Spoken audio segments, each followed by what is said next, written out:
মহিলাদের ব্রেস্ট ক্যান্সারের চান্স কিন্তু খুব বেড়ে যাচ্ছে।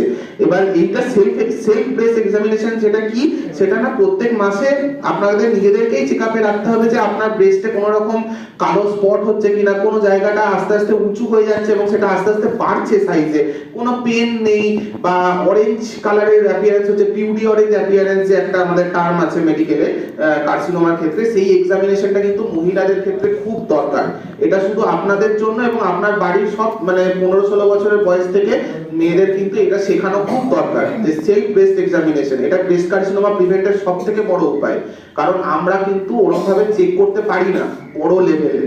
ঠিক আছে, এইটা নিজেরা করবেন, দেখবেন এটা অনেক যদি হয়েও থাকে, ক্যান্সার মানেই যে সে মরে যাবে সেই জিনিসটা কিন্তু নয়। আজকে ক্যান্সারের পেশেন্ট কিন্তু আপনি নিজেরাই দেখুন, এত সিনেমাটিস, যুবরাজ সিং, সোনালী বেন্দ্রে, কত লোক সুস্থভাবে বেঁচে আছে, কাজ করছে, মনীষা কৈরালা হীরা মান্ডি করলো, ঠিক আছে, ক্যান্সার